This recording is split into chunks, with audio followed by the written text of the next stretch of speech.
dengan bersehati, berjanji setia sampai akhir, mengasihimu Yesus.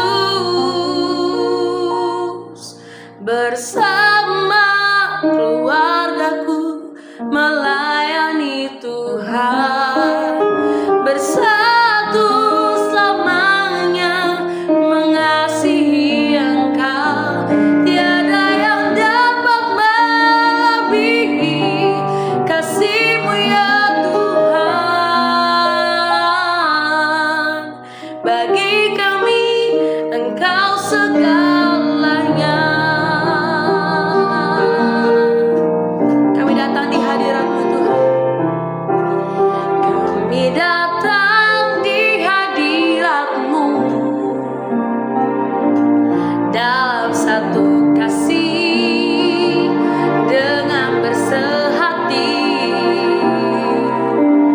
berjanji setia sampai akhir, mengasihi-Mu Yesus. Bersama keluargaku melayani Tuhan, bersatu selamanya mengasihi Engkau. Tiada yang dapat melebihi kasih-Mu ya Tuhan. Bagi kami Engkau segalanya. Gelombang badai hidup coba menghalangi, namun kuasa Tuhan buka jalan kami.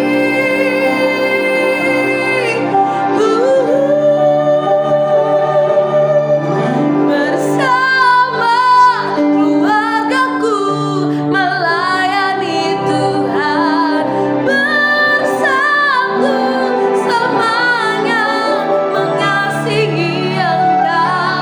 Tiada yang dapat melebihi kasih-Mu ya Tuhan. Bagi kami Engkau segalanya. Bagi kami Engkau segalanya.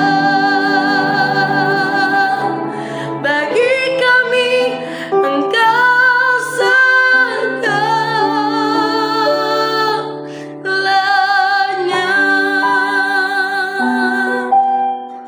Ini yang menjadi kerinduan hati kami Tuhan, bersama keluarga kami melayani Engkau Tuhan dan Raja kami. Bapa, hari ini kami mau diajar Tuhan, kami mau ditegur Tuhan oleh firman-Mu, oleh isi hati-Mu. Ajar kami memahami, ajar kami mengerti. Hanya di dalam nama Tuhan Yesus kami berdoa dan mengucap syukur. Haleluya. Amin.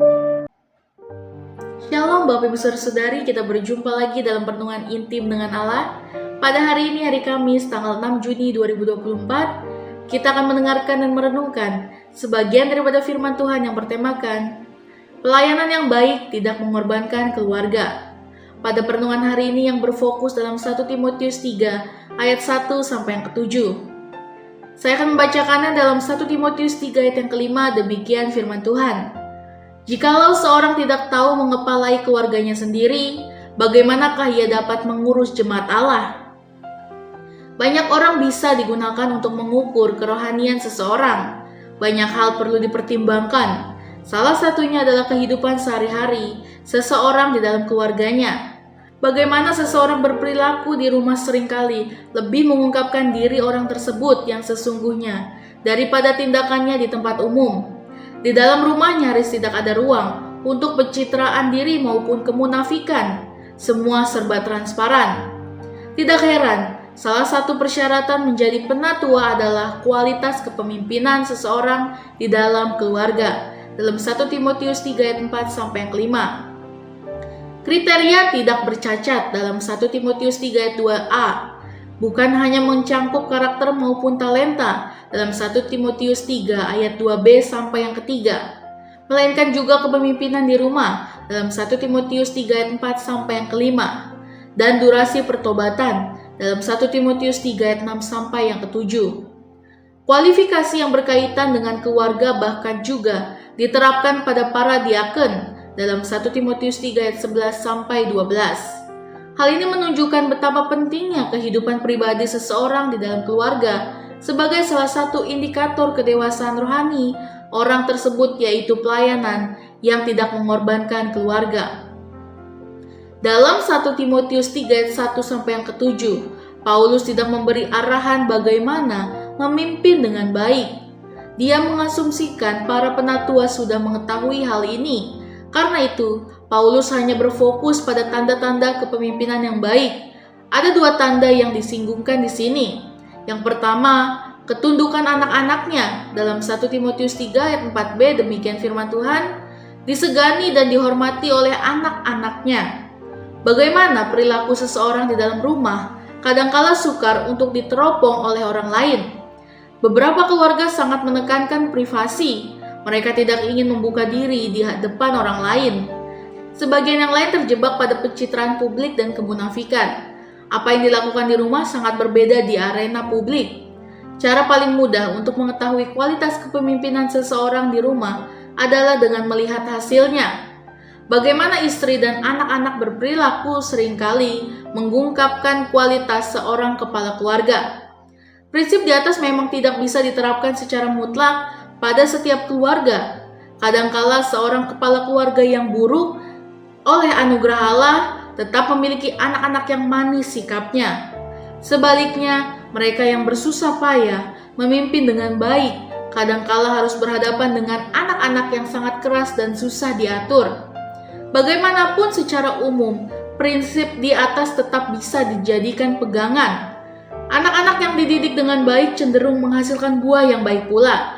Dalam Amsal 22 ayat 6. Begitu pula kepemimpinan sangat buruk mendatangkan celaka atas keluarganya, seperti kepemimpinan Imam Eli dalam 1 Samuel 2 ayat 22 sampai 36.